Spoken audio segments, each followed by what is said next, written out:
तो नमस्कार दोस्तों, आप सभी को मेरे चैनल FPV वाला पे स्वागत है।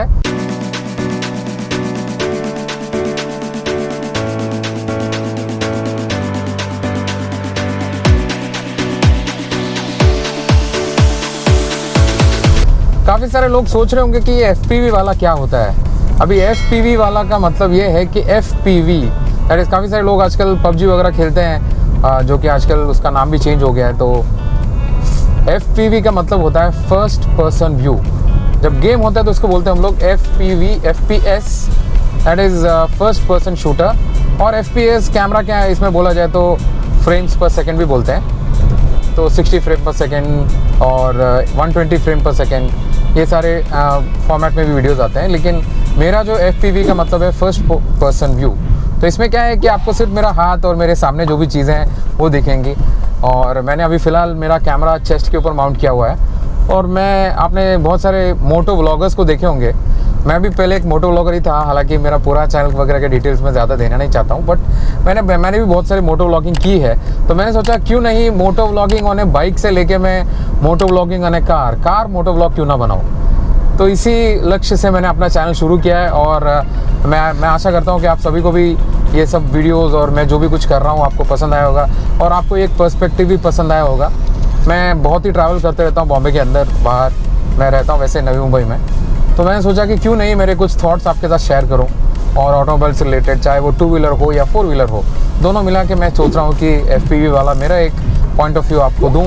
और हो सकता है कि मैं, अगर आप लोग का सपोर्ट रहा तो मैं ट्रैवल व्लॉग्स भी बनाऊँ। लेकिन एक ही चीज़ रहेगा कि ये सब कुछ आपको सिर्फ और सिर्फ FPV that is first person view में ही दिखाई देगा। मैं दिखा सकता हूँ कि बाहरी दुनिया कैसी दिखती है आपके एक पर्सपेक्टिव से। तो आप मोबाइल फ़ोन्स में देख रहे हो या फिर TV में देख रहे हैं तो आपको हमेशा एक फ़र्स्ट पर्सन व्यू एक्सपीरियंस मिलेगा। तो कुछ नया करने की कोशिश की है। हालांकि काफ़ी सारे लोग मोटो व्लॉग ऑलरेडी कर रहे हैं, तो मैंने सोचा कि इसको एक लेवल आगे लेके जाएँ। तो ठीक है दोस्तों, आज का टॉपिक जैसे मैंने बोला है कि EV जो इलेक्ट्रॉनिक व्हीकल्स है, इलेक्ट्रिक व्हीकल्स जो कि आजकल बहुत फैशन में है, काफ़ी सारे गाड़ियाँ मार्केट में आ चुके हैं। तो ये आपको क्यों नहीं लेना चाहिए, और मैं फिर आपको ये भी बताऊंगा कि ये कब लेना चाहिए, या फिर हम लोग कह सकते हैं किस लोगों को लेना चाहिए। तो पहले तो मैं ये बता देता हूँ कि EV मार्केट में बहुत सारा लॉन्च हो चुका है। और सबसे बड़ा रीज़न जो मैं लोगों को बोलता रहता हूँ या फिर मैं हमेशा सोचता रहता हूँ ये है कि अगर आप कहीं आउट स्टेशन जा रहे हैं, जहाँ पे काफ़ी सारे लोग कह सकते हैं कि गाड़ियों में आजकल रेंज काफ़ी बढ़ चुका है, 300-400 किलोमीटर। लेकिन आप एक शॉर्ट ट्रिप पे जाएंगे जहाँ पे गाड़ियों का रेंज आजकल बैटरी एक बार फुल चार्ज कर दें तो 200 किलोमीटर या फिर 150 या उसके अंदर ही है। जहाँ पे आपका गाड़ी का रेंज, ये देखिए, ऐसे भी लोग होते हैं कि हॉर्न बजाने के बाद भी कि मैं आ रहा हूँ लोग सुनते नहीं है। Anyways that is one of the things in Bombay. ये तो कुछ नहीं है, ये तो नई मुंबई है, बट बॉम्बे में तो इससे भी ख़राब चीज़ें मैं देख चुका हूँ। सो मैं यहाँ पे था कि रेंज जब कम हो जाता है तो आपको चार्जिंग टाइम जो है, आज की डेट में जितने भी आप EV ले लीजिए, आपका चार्जिंग टाइम कम से कम 3 से 4 घंटा है। तो इसी वजह से क्या होता है, अगर आप कोई लंबा ट्रिप प्लान कर रहे हैं तो आपको हमेशा रिलाई करना पड़ेगा, कहीं आप ब्रेक लें या फिर जो उनका रेंज है वहाँ तक पहुँचने के बाद फिर आपको 3 से 4 घंटे का ब्रेक लेके फिर आप आगे जा सकते हैं। और दूसरी बात ये है कि इतने बड़े आजकल नेटवर्क बने नहीं हैं जहाँ पे आप overall all along the route, अगर आप ऑल इंडिया ट्रिप मारना चाहते हैं तो काफ़ी जगह ऐसे हैं कि आपको कभी कभी चार्जिंग पॉइंट्स नहीं मिल सकते हैं। लेकिन हाँ, आपको चार्जर अपने साथ कैरी करना पड़ेगा जो कि आपके लगेज में और एक स्पेस ले सकता है। तो इसी वजह से जो है आज की डेट में इंडिया में जो चार्जिंग नेटवर्क है, चाहे जितने भी गाड़ियाँ हों, ऑफकोर्स टाटा ने एक बहुत ही फैंटास्टिक काम, शानदार काम किया हुआ है कि काफ़ी सारा उन्होंने नेटवर्क ऑल ओवर जो मेट्रोपॉलिटन सिटी थे उसके अंदर तो कर लिया है। लेकिन और भी रूरल एरियाज़ जहाँ पे आपको कहीं पे कहीं दूर जाना है, कभी आपको कहीं ऐसे जगह पे जाना है थोड़ा रिमोट एरियाज़, तो वहाँ पे आप जाएंगे तो हो सकता है कि आपको चार्जिंग का ट्रबल आए। तो इसी वजह से ही क्या होगा कि आपको फिर, क्योंकि आपकी गाड़ी पूरी तरह से EV है, तो आपको उसके ऊपर डिपेंडेंट रहना पड़ेगा और आपका टाइम काफ़ी वहाँ पे जा सकता है। हालांकि आप अगर 300 किलोमीटर या 200 किलोमीटर के बाद एक ब्रेक लेना चाहते हैं, वहाँ पे आप रुकेंगे या फिर आप वहाँ पे स्टे कर रहे हैं, तो डेफिनेटली ये वाला चार्जिंग का ऑप्शन आपके लिए है। लेकिन मैं नहीं जानता हूँ कि लोग कभी कभी 300 किलोमीटर 200 किलोमीटर के बाद ब्रेक लेते हैं कि नहीं। बट एनीवेज ये एक वन ऑफ द रीज़न्स है। सेकेंड रीज़न ये है कि जो प्राइसिंग है आज की डेट में, अगर आपको मैं सीधे तरीके से बताऊँ तो नॉर्मल जो अपने नेक्सॉन की गाड़ी है जो पेट्रोल, वो इनिशियली आती है 8 लाख एक्स शोरूम, 8 लाख से लेके स्टार्ट होती है अभी जो नई वाली 2023 का मॉडल जो निकला है। और अगर आप यही चीज़ ईवी के साथ कंपैरिजन करेंगे तो उसका स्टार्टिंग रेंज है 14 लाख, तो 8 लाख से 14 lakh, so it is a huge एक बहुत बड़ा लीप हो जाता है। 6 लाख का डिफरेंस आ जाता है, लेकिन 6 लाख के डिफरेंस में आपको क्या मिलता है, आपको पूरी तरह से एक ईवी गाड़ी मिलती है, बहुत अच्छी बात है।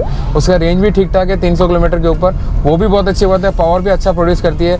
बट अगेन अगर आप कहीं लंबे रास्ते में जाएंगे तो ये एक इशू आपको आता है कि आपको चार्जिंग का प्रॉब्लम आ सकता है। उसी के साथ साथ ये एक लॉन्ग टर्म की मैं बात बोल रहा हूँ। आपने 14 लाख रुपए डाल के जब आपने एक ईवी गाड़ी ली है, जब आप ये गाड़ी रीसेल करना जाएंगे, क्योंकि जितने भी बैटरीज हैं ये गाड़ियों में, काफ़ी सारे लोगों ने इसके बारे में डिस्कस भी किया, मैं जस्ट अपना पर्सपेक्टिव रख रहा हूँ। ये बैटरी का भी एक लाइफ होता है। ये लाइफ होने के बाद आपको ये बैटरी चेंज करना पड़ेगा, और इस गाड़ी के अंदर और कोई भी तरीके का बहुत बड़ा मैकेनिकल पार्ट्स है नहीं। जहाँ पे अगर आप जो आईसी इंजन्स की बात कर रहे हैं तो उसके अंदर काफ़ी सारे चीज़ें होते हैं, मैकेनिकल पार्ट्स आप चेंज कर सकते हैं, गाड़ी को काफ़ी सारा किलोमीटर्स चला सकते हैं। तो अभी तक ऑटोमोबाइल कंपनीज़ ने ये बैटरी के लिए कोई बाईबैक या फिर ऐसा कोई एक्सचेंज जिसमें आप एक्सचेंज करने जाएंगे तो भी आपको बहुत बड़ा जो है प्राइस रिकवरी नहीं मिल सकता है।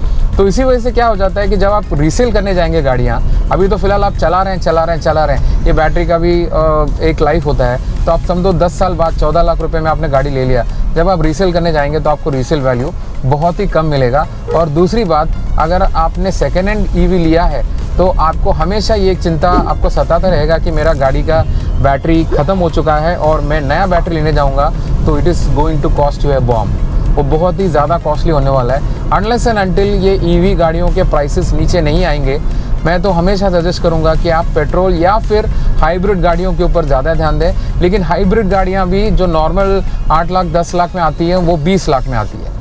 तो ये जो प्राइसिंग का एक इशू है जिसमें आपको कल जाके रीसेल करना पड़े गाड़ी, तो आपको रीसेल वैल्यू मिलने के लिए बहुत ज़्यादा तकलीफ हो सकती है। एंड इनफैक्ट आपका रिटर्न ऑफ इन्वेस्टमेंट भी कितना आप उसमें रिकवर कर पाएंगे वो भी एक सोचने वाली बात है। क्योंकि क्या है, आप कितना भी बोलिए कि मुझे पेट्रोल नहीं खर्चा होगा, मेरा डीजल नहीं खर्चा होगा, लेकिन आप गाड़ी चार्ज करते हैं तो वो चार्जिंग का कॉस्ट तो लगेगा ही over a period of time. Of course initial में आपको उतना तकलीफ नहीं होगा, लेकिन ऑन ए लॉन्गर रन आप वो पूरा पैसा रिकवर कर पाएंगे कि नहीं, that is up to you. ये गाड़ी अभी मैं आपको बताता हूँ कि किसके लिए फ़ायदेमंद है। फ़ायदेमंद उन लोग के लिए हैं जो सिटी के अंदर घूमते हैं, जिनका एक ड्राइविंग रेडियस 100 किलोमीटर से ज़्यादा नहीं है या 150 किलोमीटर ज़्यादा से ज़्यादा। अब मेरे लिए क्या है, मुझे कभी कभी सिटी से बाहर जाना पड़ सकता है, मैं पूना भी ट्रैवल करता हूँ, मैं कभी जाता हूँ बॉम्बे साइड इंट्रिकेट्स में, कभी आउटस्कर्ट्स में भी जाना पड़ सकता है। तो इसलिए मैं अभी मेरा गाड़ी जो है वो पेट्रोल गाड़ी है, टोयोटा का 2008 मॉडल आर्टिस, जिसको मैंने अभी कन्वर्ट करके सीएनजी किया हुआ है। हालांकि इसके बारे में भी मैं वीडियो बनाने वाला हूँ। तो मैं यूज़ करता हूँ, तो मेरे लिए शायद EV is not a good option.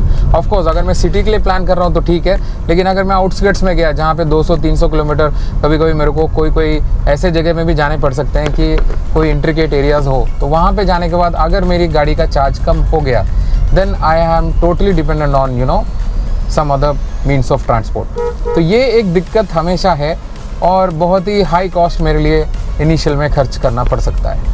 तो अभी फ़िलहाल ये चीज़ ईवी के बारे में ज़्यादातर लोग नहीं सोच रहे हैं, क्योंकि ईवी अभी मार्केट में नया आया हुआ है and people are not understanding that thing.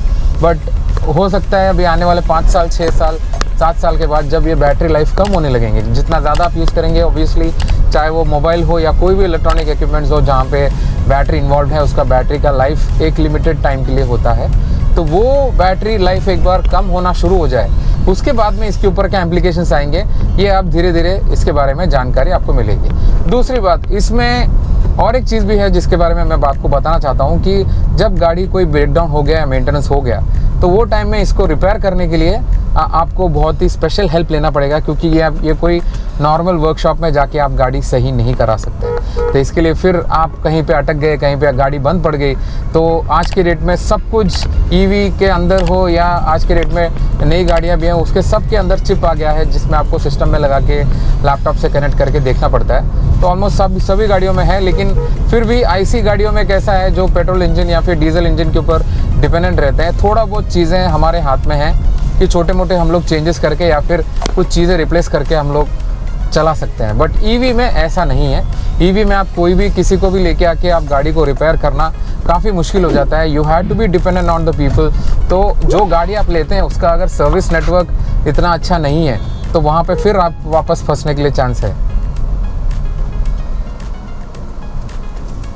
तो वही बात है। तो ये सब चीज़ें आपको ध्यान में रखनी पड़ेंगी। ऑफ कोर्स कल जब ये जितने भी ईवीज़ के प्राइस हैं, या फिर हाइब्रिड हो या नॉर्मल हो, प्राइस थोड़े से कम हो जाएंगे, तब जाके आपको इसके ऊपर इन्वेस्ट करना चाहिए। और इसके साथ साथ आपको ये भी देखना चाहिए कि आपके आप जो भी रूट में जाना चाहते हैं, अगर आप लॉन्ग टाइम ट्रैवलर हैं, कहीं पे आउट स्टेशन जा रहे हैं, तो कौन से रूट्स में आपके पास ईवी चार्जिंग के लिए ऑप्शंस अवेलेबल हैं। अगर आप बहुत ही लंबा जाना चाहते हैं तो मैं आपको हमेशा सजेस्ट करूंगा कि हाइब्रिड कार के ऊपर डिपेंडेंट रहिए। लेकिन हाइब्रिड कार्स का भी ऐसा है कि 50 to 60% या 70% कभी कभी नॉर्मल गाड़ियों से ज़्यादा प्राइसिंग हो रहा है। एंड मैंने आपको और एक चीज़ बताना भी भूल गया, जैसे कि आप जानते हैं बॉम्बे हो या फिर बाकी जगह हो, साउथ के कुछ स्टेट्स हों, सिटीज़ हों, फ्लडिंग का प्रॉब्लम आता है जब बारिश होती है। तो पानी जब इसके अंदर घुसता है और इसके अंदर के पार्ट्स को जब ख़राब करता है, और स्पेशली क्योंकि पूरा का पूरा गाड़ी ईवी है, ये पूरा वाटरप्रूफ तो है नहीं, ये आप भी जानते हैं। तो पानी एक बार अंदर घुस गया तो वैसे भी आपको वारंटी मिलने वाली है नहीं। तो फिर वो जो सर्विस कॉस्ट है वो भी आपको हमेशा दिमाग में पकड़ के चलना पड़ेगा। अभी आप बॉम्बे गए, कहीं एक जगह पे आप किसी को मिलने गए हैं, अचानक से बारिश आ गया, रेनी सीज़न तो रहता ही है, तो आपने गाड़ी निकाली और पता चला कि फ्लडिंग अचानक से हो गया। ऐसा कभी नहीं होता है कि हमको सामने पानी दिख रहा है और हम लोग ने गाड़ी ले लिया, लेकिन कभी कभी ऐसा होता है कि थोड़ा पानी दिख रहा है लेकिन अचानक से पानी एकदम से आ गया। So all this things has to be considered. और ऐसा नहीं है कि फॉरेन कंट्रीज़ में भी ये सारे चैलेंजेस नहीं है, लेकिन वहाँ पे बहुत लिमिटेड है। वहाँ के रोड्स भी अलग हैं, वहाँ के सारे फैसिलिटीज़ भी अलग हैं। तो इसी वजह से जो है ये सारे छोटे मोटे फैक्टर्स आपको कंसिडर करने पड़ेंगे। और मेरा ये मानना है कि अभी इंडिया फ़िलहाल पूरी तरीके से ईवी के ऊपर डिपेंडेंट रहने के लिए रेडी नहीं है। हालांकि हम लोग अभी ऑल्टरनेट सोर्सेस ऑफ फ्यूल भी देख रहे हैं, जैसे कि एथेनॉल वगैरह। उसके ऊपर मैं और एक टॉपिक बनाऊंगा। और मैं आप सभी से चाहता हूं कि अगर आपको ये वीडियो पसंद आए तो आप प्लीज़ इसको लाइक करिएगा, आपके दोस्तों के साथ शेयर करिएगा। ये मेरा पहला अटेम्प्ट है, मैं ऐसा कुछ अलग हट के करना चाहता हूँ। हो सकता है कि कोई और चैनल होगा, मैंने अभी तक तो देखा नहीं है। अगर है तो प्लीज़ मेरे को मेंशन करिएगा, मैं भी वो चैनल में जाके ये सब चीज़ें देखना चाहूँगा। हाँ, कुछ गाड़ी के रिव्यूज़ शायद ये सब वीडियोज़ बनाते होंगे, बट ओवरऑल इस तरीके का पॉइंट ऑफ व्यू से आपको अगर वीडियोज़ देखना है, पसंद आए, तो आप अपने दोस्तों के साथ शेयर करिएगा। मेरे चैनल को सब्सक्राइब करिए, बेल आइकन दबाना भूलिएगा मत। आपको मैं फिर मिलता हूँ अगले वीडियो में, तब तक के लिए धन्यवाद FPV वाला की तरफ से। Thank you and bye bye.